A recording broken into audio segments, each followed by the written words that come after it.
Aloha, everybody. Today we wanted to give you a different perspective on what SHOPO was, how it was formed, and over the years, where we ended up today. So basically, we're gonna have 4 of our previous officials and retirees sit down with EO and just have a talk story session, heart to heart, and basically explain how SHOPO was formed, how it progressed through the years, and how it came to be today. So again, take care of you and each other, your beat partners, as well as your families. So please enjoy. All right, welcome back, everybody. I am Eo Keehu, your host for this first episode of the SHOPO podcast. And this episode, we're going to go deep into the history and evolution of SHOPO as a union here in Hawaii. And I brought on some OG fellas here. And we'll go ahead and do a roundtable and introduce everybody and get to know who they were and what they did for the union. So let's start off here on my right. Okay, my name is Henry Alu. Retired back in 2001 as a sergeant. I served on the SHOPO union first as a shop steward. Then I became a board member with the UAL chapter. I later became the chapter chair, and I also participated in the state board. From what years? Oh boy, you put me on the spot here. I know I started my shop steward term back in '78, and it went for a good maybe 10, 12 years. Yeah. So I was just being born. Thank you for reminding me of my age. All right. Next, here we go. My name is Tony Souza. Well, I guess actually it's Wade Anthony, but I call him Tony. I was a shop steward when I first came into the department in 1973. I stayed on as a shop steward. Then I became a district rep from District 3. I was on the board. I was on Henry's board. He was the chapter chair. And after she left, I became the chapter chair for about 5 years. And I was with the state board and took part in negotiations. And I retired in 2002 as a sergeant working out of District 8. And now I started working for SHOPO as a business agent. I was hired by that guy, Russell O'Connor. Very cool, very cool. Thank you, guys. And next here on my left. My name is Russ Akana.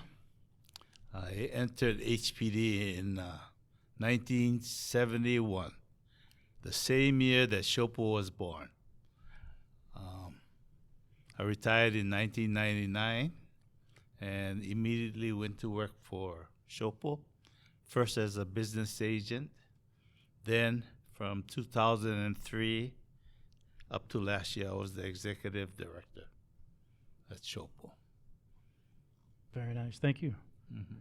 And finally, we have. My name is Melvin Wu.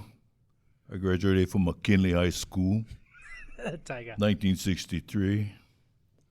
I joined the police force in 1966, the class of 36 recruit school. Right, Akana? Yes. And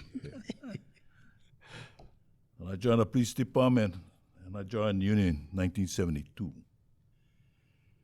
It was good. We enjoyed it. The guys came in, the military guys came in. A lot of fights. The Australians, the Canadians, okay? A lot of beefs. We were working downtown Hotel Street, and we were posted near where Tempest Storm was dancing. Haba haba. Okay, haba haba.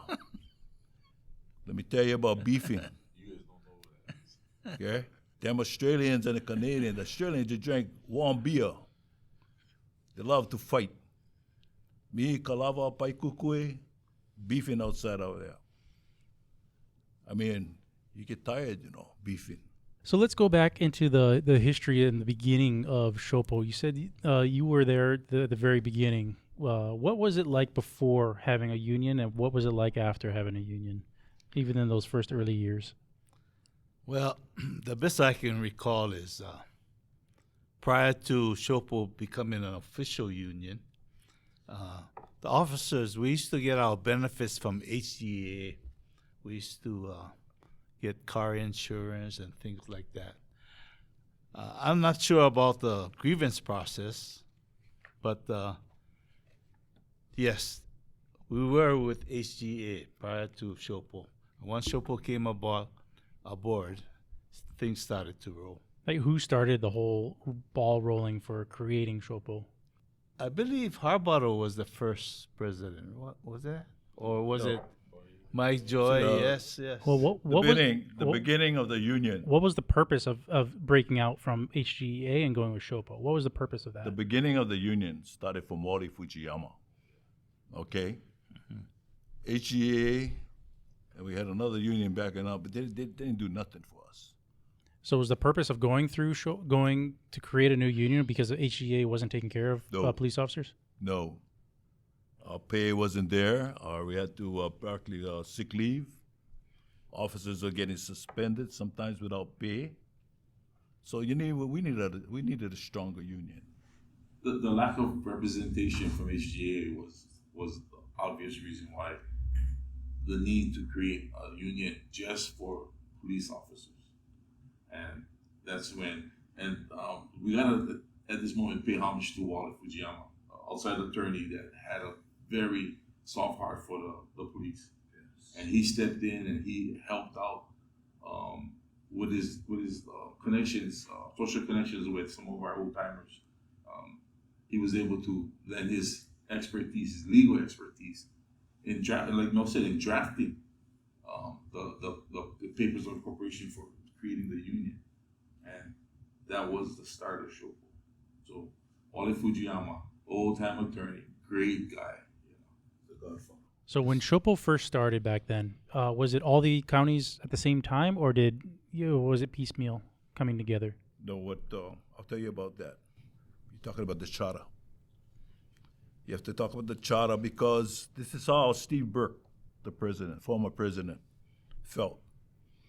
And talking to these people, especially the people up in all the islands, Maui, Kauai, Hilo, Kona, Molokai, he found out that the police officers was getting shafted up there. We needed to bring them together. We needed them to get the same pay as the police department, Honolulu Police Department officers is getting, the fairness of everything, the medical, taking care of their families and everything. And then they sat down on the table, conference table, and he says, hey, look, we got to bring these guys in. And that's how the formation of those islands came under SHOPO. Was it all in the same year, same time? Almost about the same time, because everybody decided that they needed to get paid well. They needed to be taken care of well. They needed to have the medicals and everything. And they needed to have grievance procedures to protect these officers. So can you remember way back then, before the union even started, what was your guys' pay? Well, I know it was, we're looking back in the late 60s. I started with $504. I was at 612. I was making big bucks. Yeah, I know. You jump one step up. 742, I started. What? 742. Okay, sweet. Started at the same as Russell. So that's every 2 weeks or monthly? It's a month. That's a month. 7,500 a year. Wow. Yeah. But then again, $1 bought a hell of a lot more. Right, than different time. Yeah, at that time, yeah. What I thought was wrong is, well, maybe not wrong, is if you had 2 years of college, you would start off at a higher pay, like I think it was like $675, versus everybody else would start off at $612. Whoa.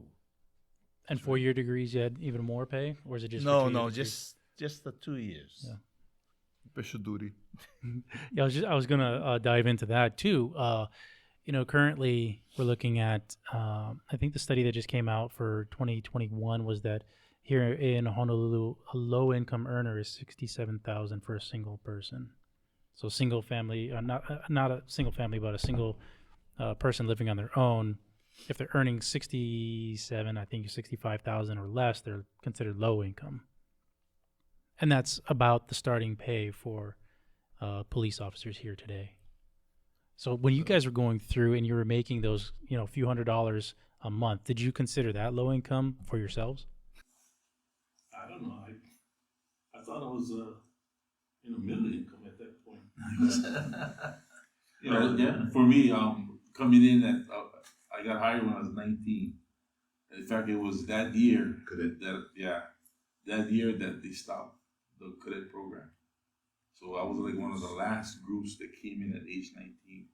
Also, they had to revise the state law regarding authorization to carry. Because if I got into the recruit academy, I would have been 19 and keep carrying a weapon. Okay, so that's why they moved it up to minimum 20.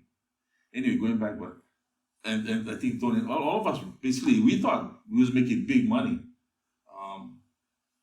but I don't know how these guys feel. When I signed up, not because of the pay.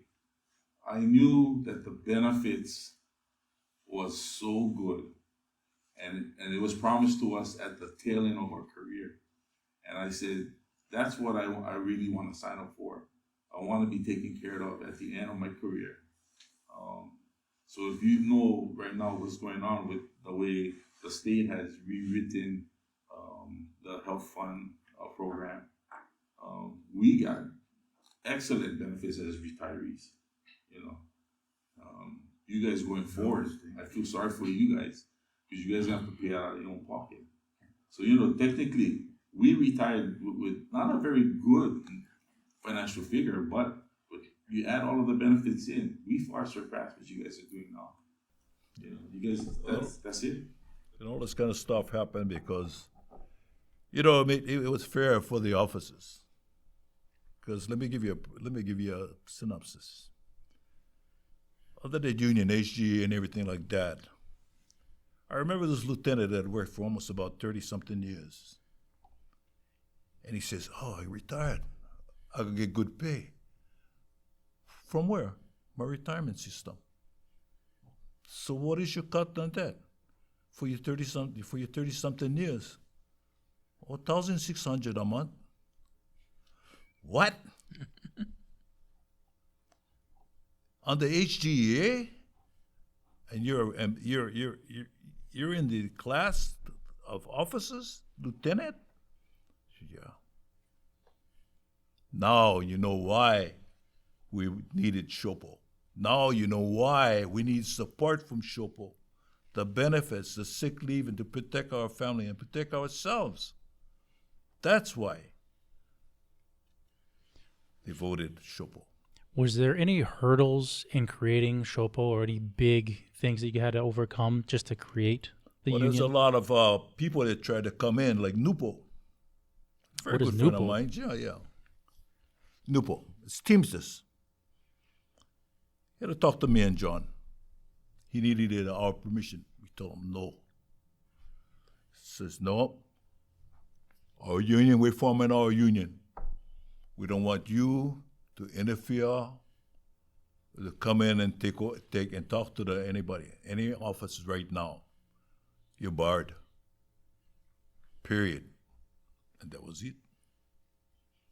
Now, SHOPO stands on its feet. SHOPO gets what is needed. Have to work hard for the men and the women, as we got the women in. And then everything started to work out fine. The benefits and everything. The motor allowance, the clothing allowance, the weapon allowance. More officers in the recruit school. Going back where Fossey was, well, I'll tell you about that later, but Fossey, when he realized how important being a male, and he fired us in 79, but we got him back in, but he gave us what we needed. Our police station, He gave us our people that talks for us, and he decided. And then Grover Chan made a good point with Fussy. A lot of these officers working a long time, they cannot retire. So Frank, can we give them our personal leave? Can we give them our vacation leave? Can we give them our leave so that they can retire? Frank says yes. So that's how good he came and helped us. We had to move out of our station because we were getting tagged all the time. And you have to go to the arid Shamili thing and see Tamokura. Our own parking lot. Now our own street. We can't even park on the street to get tagged. Okay? More police officers. When he came in, classes were 40, 50, 60, 80. And John and I and Henry them used to go out and talk to those classes. Only had about 20 or 30. SHOPO made the difference. Getting a mayor that promised us these things to get more officers, more men, more women, more vehicles, better weapons, and all this kind of stuff came through SHOPO. Nice. Can I ask you guys, was there a big difference prior when you guys, before you got in or when you first got in to the years afterwards with regards to bringing women into the department? And has the union had an effect on that? No. Mary Beck and Barbara Uphouse Uphouse were the first. Debbie Tyndall. Don't forget Judy Wurzburger. Judy Whitburger, our fighter up in Palolo Valley where she had her hair pulled out. Lucia Bruce, 60-something years, stuck as a matron with all the sons in the police department. When I came in, there was only a few female officers. And I actually had the privilege of having a female recruit class. She was, I would take her over some of my recruit classmates, the male guys, that is. The females had more to prove, or they felt. I don't know, I can't speak for them, but it looked like they had more to prove. So they went out much more assertive and aggressive to prove their point that they belong with us. But I tell you what, we never shunned them. We never, isolated them. We actually embraced them. Right. I personally remember Fort Watch. I don't know if you guys still have Fort Watch. I don't know what you call it. Yeah, Okay. And one of the few nights that I was actually assigned to Waikiki because I was strictly Chinatown material, they told me. And that's a running joke. These guys know what I'm talking about. But the one time I was in Waikiki and Judy was my beat partner, and we had a disorderly male Aussie. I don't know if he's military or not, but he actually went after Judy, and bad mistake with Judy. Stood her ground, and she held him off till we got there, and then we took care of it. But that's why I thought the female officers was great, and how they progressed from then to now. They earned their spot in the department. So you don't separate them by gender anymore because they can do the work. Some women can do better than the guys, unfortunately. But just that's the way we saw it. So great, the females are great. I agree with Henry. The LEAP fund, they had a LEAP fund that came in, and they helped us as police officers going to college. We had to get to college and get our degree or get our 2 years, whatever we had, so the way we can get our sergeant. I retired as a PO9 corporal, okay? But the women, I was on the Uniform Equipment Committee. There are things that were issued to them that feed only men. So I fought for them. I got changed so that they get the belt, they get the hats, And, they had some cops who think that, they're better than the solo bikes and everything. But you know something? I'm gonna tell you something about the solo bike. These two women, Cheryl Graham, all-star for University of Hawaii, volleyball, and Miller. Okay? Two women who rode horses. Even men in the police department couldn't ride. They got on that motorcycle. You know what the thing was? Oh, they cannot lift the 800-pound motorcycle. Says, yeah, that's why you get you guys around too, for help them out. They were in the solo bike detail. There were a lot of police women that did go on the solo bike detail, and they proved themselves. So in the uniform committee that I was on, took care of them. So would you guys say that the formation and the expansion of SHOPO happened quickly, or could it have gone faster? And are there any regrets to how it formed? I think you can get that with any large organization. You're going to have moments where the leadership doesn't quite pattern themselves the way they should. All of us, when we took on this position as SHOPO officers, it was volunteer, and we knew it, and we knew that the time that we was going to invest in it wasn't gonna pay off for us, but it was going to pay off for the membership, and that was our concern. That the membership was always looked after. The health and welfare of the membership was our focus, and it still remains the focus of the union to this day. But within every organization, you're going to have periods where the leadership kind of deviate from that focus, and sometimes they insert personal agendas.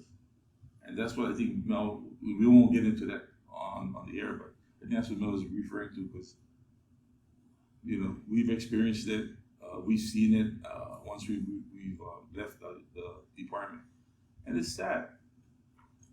You guys that are now on the board, you guys, will as you guys have been sworn in already, so you guys know that your oath is to the membership, to make sure that they are taken care of, not just inside the department, but also outside now. Okay, that's the thing that we kind of not look away from.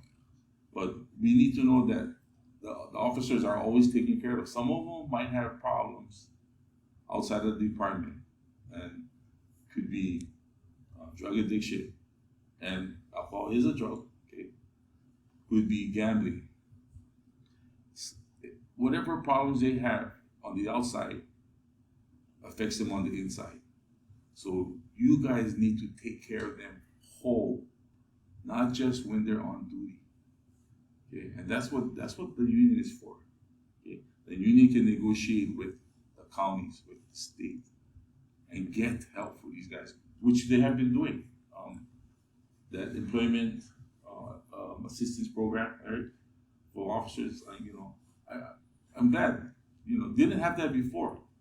It was one and done. You one strike, you out. At least now they get something that they can fall back on, and there's another alternative that would still keep them part of the system and the organization. And thank God the union looks out for the officers that way. But I'm sure there's more that can be done. Again, take care of them outside of the union, outside of the workforce, because what's on the outside will come inside, and it's going to affect work. And when it affects one, it affects all. In the early years of SHOPO, things were rough too. We had patches of rough times. We haven't a virus like we have today. One thing they called it the blue flu. That blue flu caused problems within the department also. Okay, although we're fighting for benefits, there were some officers that did not go blue flu, and there were other officers that did. And for a while, there was animosity, even after everything was done. that the people that, well, they couldn't get along for a while. That was a sad situation. We don't want to see any type of work action like that because it has lasting effects. I think one of the points I think Mel can also elaborate a bit more. But a lot of the union officers, and I don't know how you guys are going to go forward now, but listen very carefully. When we signed up, we knew that once we did that, there was a target put on us. Admin did not like the union. They did not like the union officials, shop stewards, directors, board officers, and they made it very clear to us.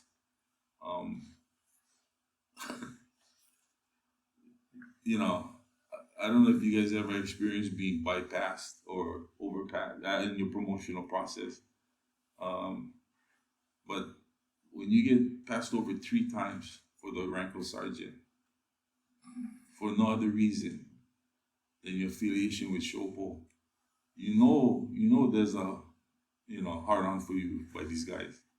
And they won't tell you directly to your face, but you do have that target on your back. So you guys got to be willing to accept that. And you know what, be able to, just brush that off because your focus should still be on the membership. Yeah. I'd like to say something too. The fact that was brought to me and talked to me about is, number one, let's get a chief. Our department is falling apart. Supervisory is where? Where's the supervisory? The police commission? I don't think they know anything about law. I don't think they know anything about what police work is all about. Stephen Burke said, get it done. Let's get a new chief. Let's put him on top there so we can bring our department together. The uniform will solidify everything. Another thing, solidify the contract book and get it done in that matter, and check the constitution of of our union. What is supposed to be done and what is not supposed to be done. Let's see what happened was not according to the constitution of our union. But SHOPO is there to solidify, and we have to bring our police department, all our police departments together, because we're losing the public. We're losing everything around. We're losing officers. We're losing good officers because they don't want to come into the force. We gotta make it strong. We gotta get more police officers in there. We have to have more police women officers in here. We have to start again.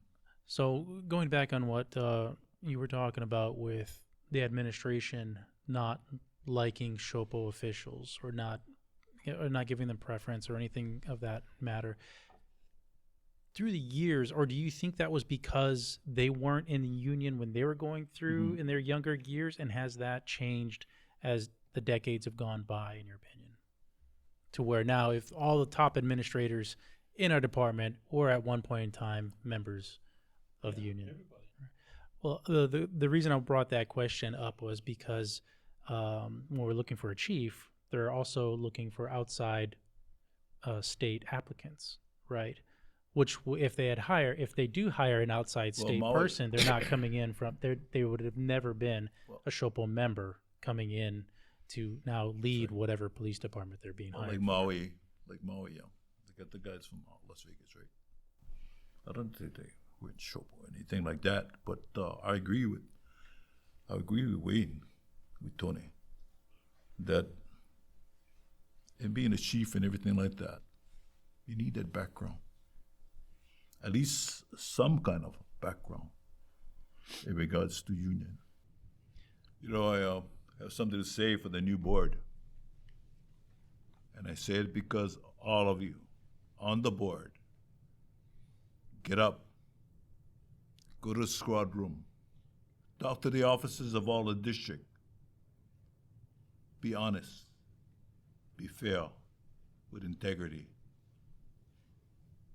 and bring them back up. Make them feel that, hey, look, got a union, we got a strong president, Lieutenant Bob Cavaco. Okay, got a strong board. We need the strength from you, all of you officers. And that's what we have. You guys have got to go out. Because as union members, Brother John and I and Henry, we went to the islands to talk to the troops up there. They want to see you. Got a brand new board. They see the faces. They see the sincerity in you guys when you talk to them. Be fair to them, but present yourself. You know why? Because they look at you and says, the union cares. Here we are, we have the boss, we have the guys on the board coming here, talking to us. That's what we need. And I think, Bobby, it can be done. John and I, Henry, we went to all the islands. John took care of Maui, Molokai, Lanai. Henry helped me with Kauai, and sometimes, come down and help me with Hilo and also Kona. But we took care of the other islands, knowing that, hey, look, even though the SHOPO office and everything, offices, the big offices up in Honolulu, they're here talking to us. And that's what they need. That's what they all need. Well, that's what they're doing right now. Yeah. Can I ask? We'll dive off to this. What is your favorite memory of being in the union? Being a union member. SHOPO Luau. SHOPO Luau. I'll go first. Okay. And I actually was speaking with Kimo Smith about it a couple weeks ago. And it goes back to the transition or the progression of the board. Prior to, I want to say it was in 80, 84, 86, around that area, the union only negotiated in 2-year contracts. But when we that sat in on the then negotiating team, we knew that in order to get a lot of the things that we wanted to be in place, pushed across on the table in negotiations, we needed more than just 2 years. So it was the first ever extended term contract. We were the one that did it. We did a 3-year term contract with the state and the city. At the time, the other unions looked at us like, we're nuts. But see, we needed more than just 2 years to implement the steps that we needed to get our officers up to the level that we needed them to be in terms of pay, benefits, and all of that. And we couldn't do it in 2-year increments. It was too slow. And I don't know if the state knew that or the employees knew that, but we broke the mold and we went out and we did an extended term contract, a 3-year term contract. Once we got all of the nuts and bolts in place, the hardest part was selling it to our membership. Was because they never experienced more than a 2-year contract at a time. So they thought that was the way it was done. That's the way it's going to be. But we have to explain to them that no, in order to get what we want in place for you guys, we needed to run beyond 2 years. And so, we started with 3 years. And then Kimo said, yeah, now I think we're currently in a 6-year contract. And I said, so you guys understand what we're talking about. You need the extra years to be able to put in place these progressional steps that allow the officers to receive the benefits. And he said, yeah. And I said, well, it started with us. We broke the mold. We broke from the other public bargaining units. We went into the extended term contract. And I'm glad to see that, the union has gone forward with that. And I think they need it. Well, you go back to the women. First thing when they came in, and we wanted a woman to make chief. You did or did not? Okay? So wait. Come to Barbara house. She get promoted, yeah, from sergeant to lieutenant. She was at Makiki. We had our votes over there. She says, you know, I got good pay. I said, no kidding. Yeah, I jumped up 2 steps. I says, oh, great. So you lieutenant now. I like you could take the captain's test. Why? Hey, I like you lead the women. She said, well, I just go enjoy my pay for a little while. She says, well, you take that captain's test. She took the captain's test. She passed. She was working records. I says, well, you getting close, yeah? And guess what? She made assistant chief. And the other woman that came up, they belong in SHOPO, worked hard. Debbie Tendell. She made assistant chief. So women have a lot of progression in our forces. They have a lot of way to make the ranks. They have a lot of way to make the promotion and then better pay. So that's what we need. We need more women. Do you have a favorite memory from being in SHOPO? Oh, yeah. Well, one of the main purposes of a union is to protect the benefits of the officers. And when an officer gets his job back through arbitration, that is a wonderful thing. I mean, the union has done its job. So for me, that's what my favorite portions of the union. Just seeing those instances. Yeah. Were you guys able to do that with HGA prior to that? Or no, not at all? Gosh. We got the chef. Yeah. We also had UPW too. What is We got UPW? more chef. Pay raise, protection. Get out. So- Union came in. Where would you see the future of police officers here in Hawaii over the next 5-10 years? What would you guys like to see happen? We got to get back on our feet. I think it'll be back to where it's supposed to be. We just got to have a little faith in each other and try to work it so that we can progress and do well. I know we can. Do you see any similarities of what's going on in the policing with society and everything today as far as what happened in the 60s and 70s with lack of staffing? I think one of the things that you guys gotta understand that our time, we needed each other. Our numbers were small. We couldn't count on the public to come in there and go back to back with us. There were some community, individuals that did help us, but overall they always stood back and watched. And so, we needed to have that tightness with each other. So the camaraderie was super good our time. The department expansion and growth, you don't see that anymore, and I don't know if it's because the department don't want that, or the union is not emphasizing it. But when you take care of each other, you not only protect the individual, but you protect the badge. The badge is foremost. Okay? That represents the organization. The individuals make up the organization. So by covering and being our brother's keeper, we also take care of the organization. And that's where our time, the department was solid. The outside couldn't penetrate, because when we stood all as one. That don't happen now. I don't know whatever the reason is, but if there's a way that they could impress upon the membership that that's what they need to get to, then by all means put it upon the membership.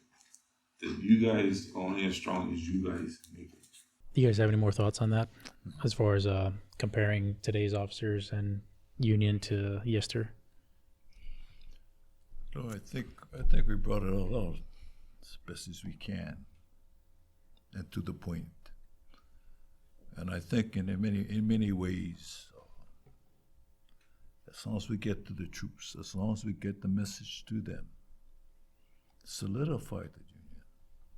We have to solidify the union so we can solidify the men and the women and their families. And to protect them from harm. I did mention with Bobby and when we first started talking about this moment, and I said, I'm so glad that you are taking an interest in the history of the union. If we don't know where we came from, how do we know where we're going? And that's why I like Bobby's concept.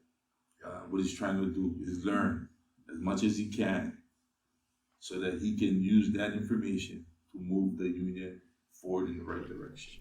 You know, to have us present, you know, it means a lot to all of us here and all the men and women of our force out there. And thank you, Bobby. Thank you for bringing us all together.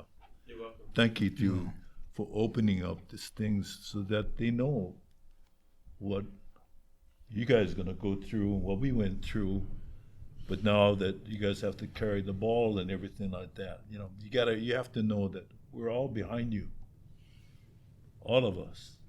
Former police officers, those who wear the blue, and you know, they see what we need to do in Honolulu. I had a lot of officers telling me, hey, we have a union, huh? How come I don't hear anything about them? How come they don't send us any information about? Though I retired, you know, I still am a police officer. And that really, I was thinking about it and said, wow. We got about, how many police officers in Honolulu, Bobby? About 1,800. 1,800. About 18, almost 19. Because I know I was in charge of 1900, and they had the same thing in Hawaii chapter. Yeah. Well, I want to really I want to say thank you so much for coming on, and I'm really grateful, not just for coming on today, but for all the years of service that the four of you gentlemen have done, not only in the department but after retiring. And you know, I think this is a great way to pay homage to what you guys have done and the foundation that you guys have laid. And I hope that we can make you guys proud of everything that we're doing from here going forward. Well, the message go out to the officers that's and former officers, retired officers, and new officers. I think this will be good. That'll be a little bit thing for them. It'll solidify their careers. Thank you so much for joining us today, and be sure to stay tuned for more to come. And I want to say thank you to everybody. Have a good one. Okay. Great. Aloha. Aloha.